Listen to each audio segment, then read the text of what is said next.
Hello friends, इस video में मैं आपको एक्सप्लेन करूंगा ASP.NET के बारे में। अब क्वेश्चन ये है कि ASP.NET है क्या। ASP.NET नेक्स्ट वर्जन है ASP का।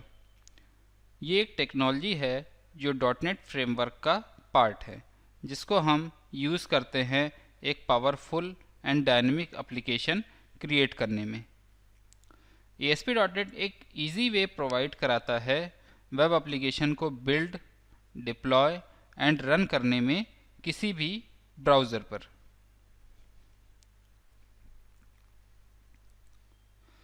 बेनिफिट्स क्या हैं ASP.NET पर काम करने के? ASP.NEट डेवलपमेंट को सिंपल बनाता है, इजी टू मेंटेन होता है। ASP.NEट में source code server side execute होता है। ASP.NEट के अंदर बिल्ड इन वैलिडेशन कंट्रोल होता है। ASP.NEट में ब्राउज़र पर सिर्फ HTML रेंडर करता है। जो एप्लीकेशन कोड या लॉजिक हम लिखते हैं फाइल में, वो ब्राउज़र पर रेंडर नहीं करता है। ASP.NEट में बिजनेस लॉजिक और प्रेजेंटेशन लॉजिक एक सेपरेट फाइल होती हैं। अब हम बात करते हैं ASP.NET पेज लाइफ साइकिल की। ASP.NET पेज लाइफ साइकिल में मेनली 10 इवेंट होते हैं। पहला इवेंट प्री इनिट होता है, जो पेज लाइफ साइकिल का एंट्री पॉइंट होता है। ये इस पोस्टबैक प्रॉपर्टी को चेक करता है, डायनेमिक कंट्रोल को रिक्रिएट और चेक करने के लिए यूज़ होता है। प्री इनिट पर हम मास्टर पेज को डायनेमिकली सेट कर सकते हैं और प्रोफाइल प्रॉपर्टी वैल्यू को गेट एंड सेट कर सकते हैं। इनिट इवेंट सारे कंट्रोल इनिशियलाइज होने के बाद और स्किन प्रॉपर्टी सेट होने के बाद रेज होता है। इस इवेंट पर हम कंट्रोल की प्रॉपर्टी को इनिशियलाइज एंड रीड करते हैं। इनिट कंप्लीट इवेंट ये बताता है कि पेज कंप्लीटली इनिशियलाइज हो चुका है। प्रीलोड इवेंट पेज की मेमोरी में लोड होने से पहले कॉल होता है। अगर किसी कंट्रोल या पेज पर कुछ प्रोसेसिंग करना हो तो इस इवेंट पर कर सकते हैं। लोड इवेंट पेज के ऑनलोड इवेंट को इन्वोक करता है। इस इवेंट पर हम डाटाबेस से कनेक्शन स्ट्रिंग क्रिएट कर सकते हैं, कंट्रोल एंड व्यू स्टेट की वैल्यू को गेट एंड सेट कर सकते हैं। लोड कंप्लीट इवेंट बताता है कि पेज मेमोरी में कंप्लीटली लोड हो चुका है। प्री रेंडर इवेंट पर हम कंट्रोल्स और पेज में फाइनल चेंज कर सकते हैं ब्राउज़र पर रेंडर होने से पहले। Save state complete event execute होने से पहले कंट्रोल्स के व्यू स्टेट सेव हो जाते हैं। अगर हमें किसी इवेंट के व्यू स्टेट को चेंज करना हो तो हम इस इवेंट पर कर सकते हैं। रेंडर और प्री रेंडर कंप्लीट इवेंट ये बताता है कि पेज कंप्लीटली ब्राउज़र पर रेंडर हो चुका है। रेंडर होने से पहले पेज के सारे कंट्रोल्स के व्यू स्टेट सेव हो चुके हैं। अनलोड इवेंट पर पेज फुल्ली रेंडर्ड हो चुका होता है। इस इवेंट पर हम डाटाबेस कनेक्शन को क्लोज कर सकते हैं। ये इवेंट सारे कंट्रोल्स के साथ फायर होता है। अब हम बात करेंगे वेब फॉर्म एप्लीकेशन स्ट्रक्चर की। इस स्ट्रक्चर में आप देख सकते हैं, यहाँ पे मैंने एक वेब एप्लीकेशन क्रिएट किया हुआ है। इस एप्लीकेशन में कुछ प्री डिफाइंड फोल्डर्स एडेड हैं, जैसे account, app data, content, fonts, models, script. जो हम वेब फॉर्म के अंदर जो हमारा पेजेस के एक्सटेंशन होते हैं वो .aspx होते हैं। तो यहाँ पे आप देख सकते हैं कि हमारा about us .aspx, contact us .aspx, default .aspx, और जो हमारे मास्टर पेज होते हैं वो मास्टर के नाम से बनते हैं, जैसे site.master, साइट मोबाइल.master। और हमारा जो कनेक्शन स्ट्रिंग डाटाबेस के साथ होती है वो web.config में सेव होती है। अब हम एक एप्लीकेशन क्रिएट करेंगे ASP.NET के फीचर्स को यूज़ करते हुए। ये एप्लीकेशन क्या करेगा, एक एम्प्लॉय के रिकॉर्ड को सेव करेगा डाटाबेस के अंदर, उस पर प्रॉपर वैलिडेशन लगाएंगे कि ये जो रिक्वायर्ड फील्ड वैलिडेटर है, डेट टाइम फील्ड वैलिडेटर है, ये सारी वैलिडेशन हम फॉर्म पे लगाएंगे और सेव करने पे जो एम्प्लॉय का रिकॉर्ड है वो डाटाबेस में सेव हो जाएगा।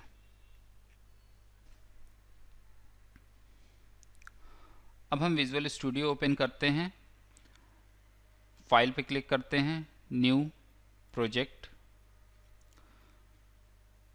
वेब फोल्डर पे हम क्लिक करते हैं, यहाँ पे ASP.NET वेब एप्लीकेशन को सिलेक्ट करते हैं, यहाँ पे नाम देते हैं एम्प्लॉय रिकॉर्ड,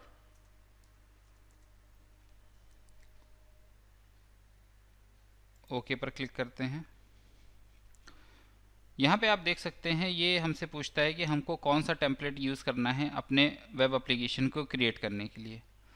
हम ये डिफरेंट टेम्पलेट्स प्रोवाइड कराता है, for example empty, web form, MVC, web API, single page application और फेसबुक एप्लीकेशन। तो हम अपने एप्लीकेशन जो भी हम अपने एप्लीकेशन के लिए वेब फॉर्म सेलेक्ट करेंगे। यहाँ पे आप बटन देख सकते हैं,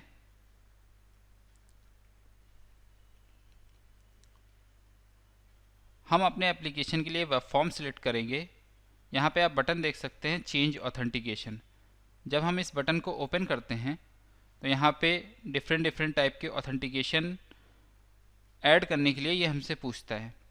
ये हमसे पूछता है कि हमें अपनी एप्लीकेशन में नो ऑथेंटिकेशन यूज़ करना है, इंडिविजुअल यूज़र अकाउंट यूज़ करना है, ऑर्गेनाइजेशनल अकाउंट यूज़ करना है या विंडोज़ ऑथेंटिकेशन यूज़ करना है। तो अभी हमारे एप्लीकेशन में किसी तरीके की ऑथेंटिकेशन की रिक्वायरमेंट नहीं है, तो हम अभी नो ऑथेंटिकेशन सिलेक्ट करेंगे और इसको हम ओके कर देंगे। इसको हम यहाँ पे ओके क्लिक करेंगे।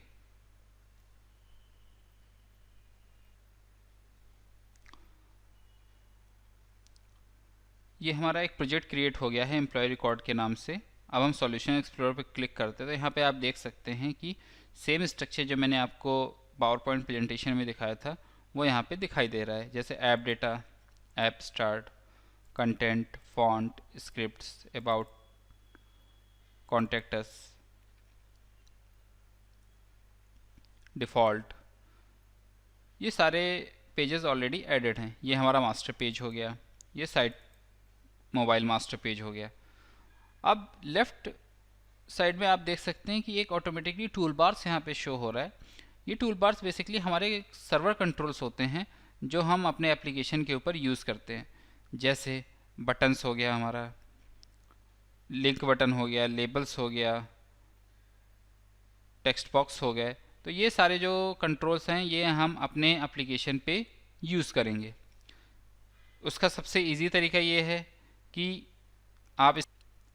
आप डिज़ाइन मोड पे जाइए। डिज़ाइन मोड पे जैसे ही जाते हैं आपको यहाँ पे जो पेज का एक्चुअल डिज़ाइन है वो शो होना शुरू हो जाता है। अब हमें कोई भी कंट्रोल इस पेज पर यूज़ करना है, हम सिंपल ड्रैग करते हैं और यहाँ पे ड्रॉप कर देते हैं। तो ये देखिए कि ये हमारा कंट्रोल ऑलरेडी क्रिएट हो चुका है। अब इसकी प्रॉपर्टीज़ वगैरह सेट करनी है तो हम इस पर राइट क्लिक करते हैं, प्रॉपर्टीज़ पे क्लिक करते हैं, तो ये सारी प्रॉपर्टीज़ ऑटोमेटिकली शो होनी शुरू हो जाती है। किसी भी कंट्रोल का अगर कोई भी इवेंट फायर करना है तो इवेंट्स पे क्लिक करते हैं, तो ये देख सकते हैं कि इस टेक्स्ट बॉक्स का data binding, dispose, init, load, pre render, text changes, unload, ये सारे इवेंट्स यहाँ पे आप फायर कर सकते हैं।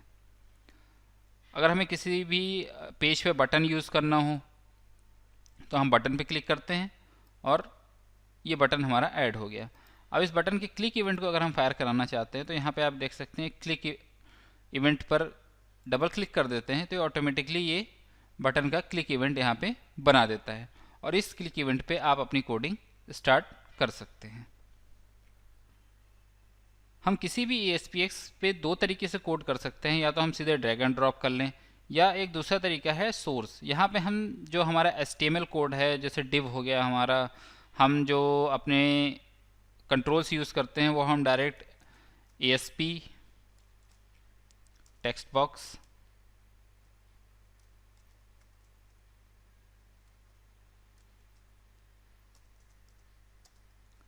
हम प्रॉपर आईडी दे सकते हैं उस टेक्स्ट बॉक्स की, आईडी, txt आईडी।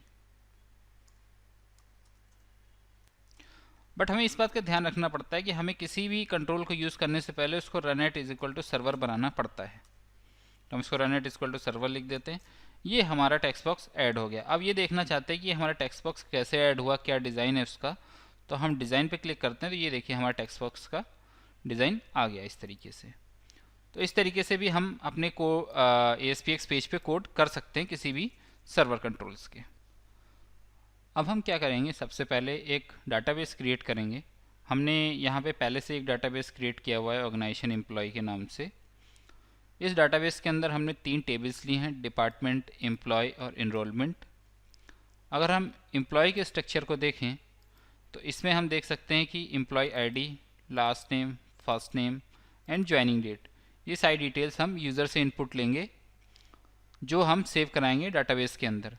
अभी आप देख सकते हैं इस टेबल के अंदर कोई भी वैल्यू नहीं पड़ी हुई है। अब हम वापस विजुअल स्टूडियो पे जाते हैं। हम अपने एप्लीकेशन में एंटिटी फ्रेमवर्क यूज़ करेंगे डाटाबेस कनेक्टिविटी के लिए। एंटिटी फ्रेमवर्क होता क्या है? एंटिटी फ्रेमवर्क एक ऑब्जेक्ट रिलेशनशिप फ्रेमवर्क होता है। ये ADO.NET का इन्हेंसमेंट होता है जो डेवलपर्स को ऑटोमेटिक मैकेनिज्म प्रोवाइड कराता है डाटा को डाटाबेस में स्टोर करने के लिए या रिट्रीव करने के लिए। तो एंटिटी फ्रेमवर्क ऐड करने के लिए हम एप्लीकेशन पर राइट क्लिक करेंगे, ऐड न्यू आइटम, डेटा पे ADO.NET एंटिटी मॉडल, हम इसका नाम देते हैं एम्प्लॉय मॉडल .ADMX। ऐड पे क्लिक करते हैं। अब ये हम यहाँ पे हम सिलेक्ट करते हैं जनरेट फ्रॉम डेटाबेस। अब हम न्यू कनेक्शन पे क्लिक करते हैं। यहाँ पे हम सर्वर का नाम देते हैं, जो हमारा सर्वर का नाम है localDB/project use in Windows authentication. यहाँ पे हम डाटाबेस सिलेक्ट करते हैं। हमारा जो डाटाबेस है वो है ऑर्गेनाइजेशन एम्प्लॉय। टेक्स्ट कनेक्शन करते हैं, टेस्ट कनेक्शन सक्सीडेड हो गया है, ओके पे क्लिक करते हैं। यहाँ पे हम ये चेकबॉक्स को सेव करते हैं कि save entity connection string in web.config। ये क्या करता है कि आपके डाटाबेस के कनेक्शन स्ट्रिंग को web.config में सेव कर देता है इस नाम से। अब हम नेक्स्ट पे क्लिक करते हैं। ये हमसे पूछता है किस वर्जन को हम यूज़ करना चाहते हैं, तो हम एंटिटी फ्रेमवर्क 6.0 को यूज़ करेंगे। नेक्स्ट करते हैं। यहाँ पे आप देख सकते हैं ये टेबल्स के अंदर इसने सारी टेबल्स दिखा दी, डिपार्टमेंट, एम्प्लॉय, इनरोलमेंट। हम सारे टेबल्स को ऐड कर लेते हैं अपने एप्लीकेशन में। ये मॉडल का हमारा नेम स्पेस यहाँ पे हम देते हैं, जो भी मॉडल का नेम स्पेस हमें रखना होता है अपने एप्लीकेशन का, और हम फिनिश कर देते हैं।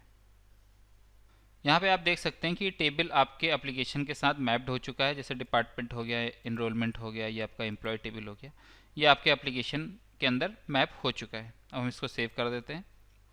अब हम क्या करेंगे कि एक पेज क्रिएट करेंगे अपने एप्लीकेशन के साथ जो एम्प्लॉय के डिटेल्स को क्रिएट करेगा। हमने क्या किया, राइट क्लिक किया, add new item, web form. यहाँ पे आप सिंपल बिना मास्टर पेज के भी वेब फॉर्म क्रिएट कर सकते हैं या web form with master page के साथ भी क्रिएट कर सकते हैं। तो मैंने सिलेक्ट किया हुआ web form with master page. यहाँ पे मैंने नाम दिया क्रिएट एम्प्लॉय, मैंने इसको ऐड कर दिया।